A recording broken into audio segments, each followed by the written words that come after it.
بسم اللہ الرحمن الرحیم۔ آج ہم پڑھنے والے ہیں سبق نمبر 6، جس کا عنوان ہے بی اماں۔ ہندوستان کی آزادی کی جدوجہد میں مردوں کے ساتھ عورتوں نے بھی برابر کا حصہ لیا۔ مولانا محمد علی جوہر اور مولانا شوکت علی کی والدہ محترمہ بی اماں کا نام اس سلسلے میں مثال کے طور پر لیا جا سکتا ہے۔ بی اماں کی ولادت 1852 میں ہوئی تھی۔ ولادت کے معنی ہے پیدائش۔ ان کے والد کا نام مظفر علی تھا۔ ان کا تعلق رئیسوں اور منصب داروں کے خاندان سے تھا۔ یہ خاندان امروہہ کا رہنے والا تھا۔ 1857 میں اس خاندان نے طے کیا کہ اگر دہلی اور میرٹھ کی طرح امروہہ میں بھی آزادی کی جدوجہد شروع ہوئی تو ہم انگریز حکومت کے خلاف کھڑے ہو جائیں گے اور اپنی حکومت قائم کر لیں گے۔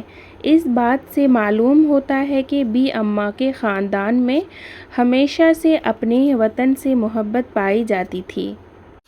بی اماں نے بچپن ہی سے ملک کی تباہی دیکھی تھی اور انگریزوں کے مظالم کی داستانیں بھی بزرگوں سے سن رکھی تھی۔ اس کے نتیجے میں انگریز حکمرانوں سے انہیں نفرت ہو گئی۔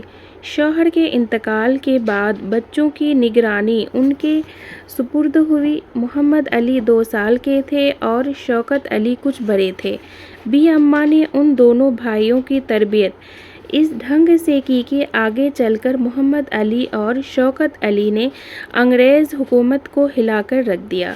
بی اماں نے اپنے بچوں کی تعلیم کے لیے اپنا زیور بھی رہن رکھ دیا۔ رہن کے معنی ہے کسی چیز کو دوسرے کے پاس پیسہ لے کر کچھ مدت کے لیے رکھنا۔ وہ چاہتی تھی کہ تعلیم حاصل کرنے کے بعد دونوں بھائی انگریزوں کی ظالم حکومت کے خلاف جدوجہد کریں اور ان کی یہ مبارک خواہش پوری بھی ہوئی۔ مولانا محمد علی اور مولانا شوکت علی، جو علی برادران کے طور پر جانے جاتے ہیں، انہوں نے قلم اور زبان کے ذریعے انگریزوں کے خلاف آواز بلند کی۔ بی اماں برابر اپنے بچوں کے ساتھ رہے اور ان کا حوصلہ بڑھاتی رہے۔ جب علی برادران جیل میں ڈال دیے گئے اور کچھ لوگ انگریزوں سے سمجھوتے کی بات کرنے لگے تو بی اماں نے کہا، گورنمنٹ یہ جان لے کہ اپنی تکلیفوں سے بچنے کے لیے اگر وہ علی برادران کسی ایسی بات کا اقرار کر لیں گے جو ان کے مذہبی احکام یا ملکی فائدوں کے ذرا بھی خلاف ہو تو مجھے یقین ہے کہ اللہ پاک میرے قلب کو اتنی مضبوطی اور ان سوکھے جھریاں پڑے ہاتھوں میں اتنی طاقت دے گا کہ میں اسی وقت ان دونوں کا گلا گھونٹ دوں گی۔ بی اماں کے اس بیان سے ان کی حوصلہ مندی، جرأت، مذہب اور وطن سے گہری محبت صاف ظاہر ہوتی ہے۔ مارچ 1924 میں بی اماں کی طبیعت خراب ہو گئی۔ انہیں امروہہ سے فوراً رامپور لایا گیا۔ علی برادران اپنی ماں سے ملنے کے لیے رامپور آئے، لیکن انگریز حکومت نے انہیں ریلوے اسٹیشن پر روک دیا۔ جب اس کی خبر بی اماں کو ملی تو وہ خود بیماری کی حالت میں اسٹیشن آ گئے اور اصرار کیا کہ میں بھی تم لوگوں کے ساتھ چلوں گی۔ مجبوراً ان کو دہلی لایا گیا۔ ان کی خواہش تھی کہ ہندوستان کی آزادی اور ہندو مسلم اتحاد کو وہ اپنی آنکھوں سے دیکھ لے۔ آخر بی اماں اسی خواہش کو لیے ہوئے 13 نومبر 1924 کو اس دنیا سے رخصت ہو گئے۔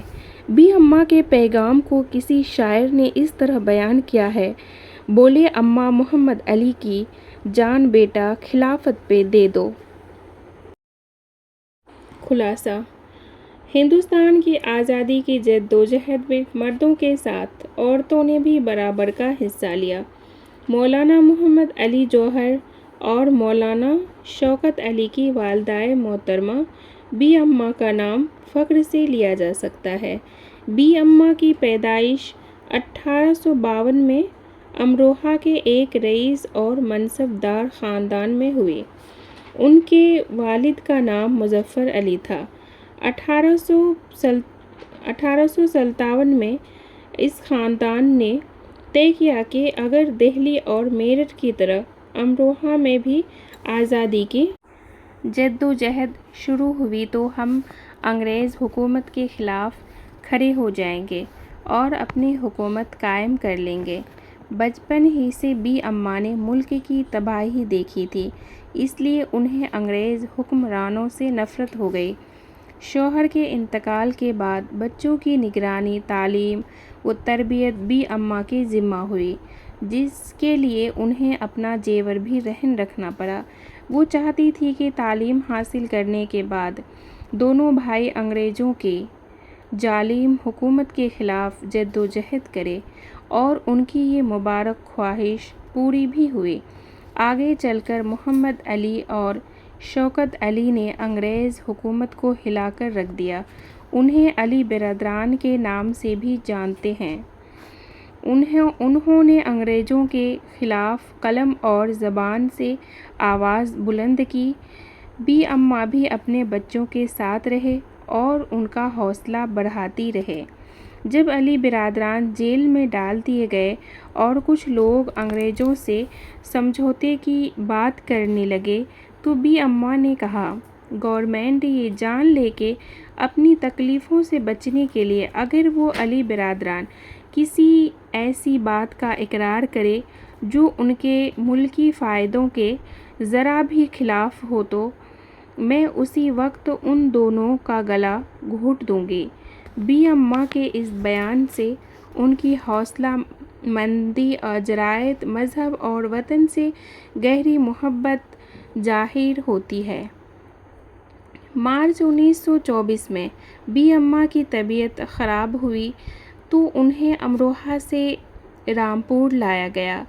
علی برادران جب بی اماں کو دیکھنے رامپور پہنچے تو پولیس نے انہیں ریلوے اسٹیشن پر روک لیا۔ جب بی اماں کو یہ اطلاع ملی تو وہ خود بیماری کی حالت میں اسٹیشن پہنچے اور پھر اپنے بیٹوں کے ساتھ دہلی آ گئے۔ ان کی خواہش تھی کہ ہندوستان کی آزادی اور ہندو مسلم اتحاد کو وہ اپنی آنکھوں سے دیکھ لیں۔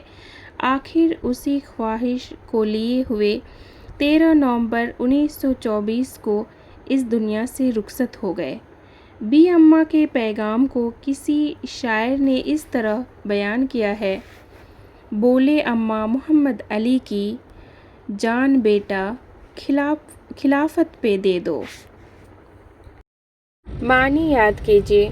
جدوجہد کے معنی ہے شدید اور لگاتار کوشش۔ ولادت کے معنی ہے پیدائش۔ منصبدار کے معنی ہے عہدے دار۔ مظالم کے معنی ہے ظلم کی جمع، زیادتی کرنا یا پھر ستانا۔ سپرد کرنا کے معنی ہے حوالے کرنا۔ تربیت کے معنی ہے پرورش۔ رہن کے معنی ہے گروی، کسی چیز کو دوسرے کے پاس پیسہ لے کر کچھ مدت کے لیے رکھنا۔ اقرار کرنا کے معنی ہے ماننا یا پھر تسلیم کرنا۔ جرأت کے معنی ہے ہمت۔ اتحاد کے معنی ہے ایکا میل جول۔ نگرانی کے معنی ہے دیکھ بھال یا پھر حفاظت۔ سوال نمبر 1، بی اماں کا تعلق کس خاندان سے تھا؟ جواب، بی اماں کا تعلق امروہہ کے رئیسوں اور منصب داروں کے خاندان سے تھا۔ سوال نمبر 2، بی اماں کے خاندان میں وطن سے محبت کس بات سے ظاہر ہوتی ہے؟ جواب، بی اماں کے خاندان نے 1857 میں یہ طے کیا کہ اگر دہلی اور میرٹھ کی طرح امروہہ میں بھی آزادی کی جدوجہد شروع ہوئی تو وہ لوگ انگریزی حکومت کے خلاف کھڑے ہو جائیں گے اور اپنی حکومت قائم کر لیں گے۔ سوال نمبر 3، انگریزوں سے سمجھوتے کی بات پر بی اماں نے کیا کہا؟ جواب، انگریزوں سے سمجھوتے کی بات پر بی اماں نے کہا، اگر علی برادران ایسی بات کا اقرار کر لے کر لیں گے جو ان کے مذہبی احکام یا ملکی فائدوں کے ذرا بھی خلاف ہو تو وہ اسی وقت دونوں کا گلا گھونٹ دیں گی۔ سوال نمبر 4، شوہر کے انتقال کے بعد بی اماں نے اپنے بچوں کی پرورش کس طرح کی؟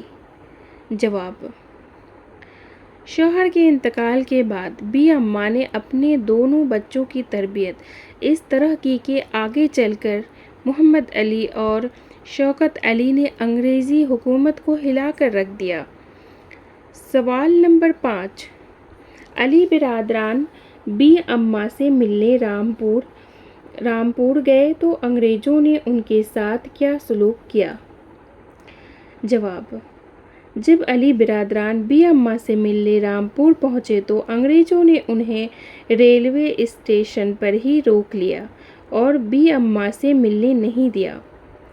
سوال نمبر 6، بی اماں کی آخری خواہش کیا تھی؟ جواب: بی اماں کی آخری خواہش تھی کہ ہندوستان کی آزادی اور ہندو مسلم اتحاد کو وہ اپنی آنکھوں سے دیکھ لے۔ ان لفظوں کے متضاد لکھیں۔ الفاظ متضاد: آزادی، غلامی، نفرت، محبت، اقرار، انکار، رئیس، غریب، شروع، ختم، مبارک، نامبارک۔ نیچے لکھے ہوئے لفظوں کو جملوں میں استعمال کیجیے۔ الفاظ جملوں میں استعمال: بزرگ، ہمیں بزرگوں کا خیال رکھنا چاہیے۔ اسرار، بی اماں نے اپنے بیٹوں کے ساتھ جانے کا اصرار کیا۔ تربیت، بی اماں نے علی برادران کی تربیت میں کوئی کمی نہیں کی۔ رخصت، بی اماں 13 نومبر 1924 کو اس دنیا سے رخصت ہو گئے۔ حوصلہ، ہمیں اپنے بچوں کا حوصلہ بڑھانا چاہیے۔ خواہش، بی اماں کی خواہش تھی کہ وہ ملک کی آزادی دیکھ سکیں۔ خالی جگہوں کو صحیح لفظ سے بھریے۔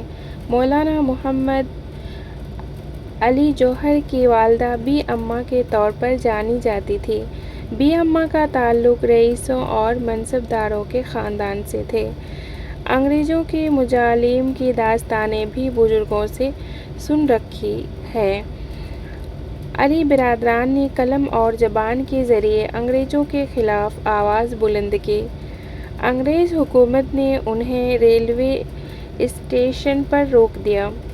ہندوستان کی آزادی اور ہندو مسلم اتحاد کو وہ اپنی آنکھوں سے دیکھ لیں۔ عملی کام، اس سبق میں ایک مرکب لفظ منصبدار ہے جس کے معنی ہے عہدیدار۔ اس طرح لفظوں کے آگے دار لگا کر 5 نئے الفاظ بنائیں۔ بی اماں کے بارے میں چند جملے لکھیے۔ نمبر 1، حق پلس دار = حقدار۔ نمبر 2، وفا پلس دار = وفادار۔ نمبر 3، کرایہ پلس دار = کرایہ دار۔ نمبر 4، عہدہ پلس دار = عہدہ دار۔ نمبر 5، امانت پلس دار = امانت دار۔ بی اماں کے بارے میں چند جملے لکھیے۔ بی اماں اپنے ملک کی آزادی کے لیے بہت فکر مند تھی اور بڑی قربانی دینے کے لیے تیار رہتی تھی۔ ان کو اپنے وطن سے گہری محبت تھی۔ وہ ایک بہادر اور ہمت والی خاتون تھیں۔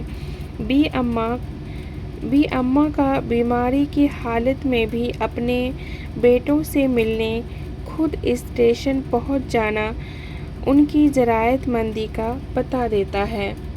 غور کرنے کی بات، یہ سبق بی اماں اور ان کے 2 بیٹوں مولانا محمد علی جوہر اور مولانا شوکت علی کے ایثار و محبت اور قربانی کا درس دیتا ہے۔ اس سبق کو پڑھ کر معلوم ہوتا ہے کہ بی اماں اپنے ملک کی آزادی کے لیے کتنی فکر مند تھی اور بڑی سے بڑی قربانی دینے کے لیے تیار رہتی تھی۔ بی اماں کا بیماری کی حالت میں اپنے بیٹوں سے ملنے خود اسٹیشن پہنچ جانا ان کی جرأت مندی کا پتہ دیتا ہے۔ مسلمانوں کی تاریخ میں خلافت کا مطلب یہ ہے کہ سیاست میں بادشاہت نہیں ہوتی۔ یہاں حکمراں کو خلیفہ کہا جاتا ہے۔ خلیفہ کے معنی جانشین یا نائب کے ہیں۔ خلیفہ اپنا حکم نہیں چلاتا، وہ زمین پر خدا کا نائب ہوتا ہے، اس لیے خدا ہی کا حکم چلاتا ہے، اسی کو خلافت کہتے ہیں۔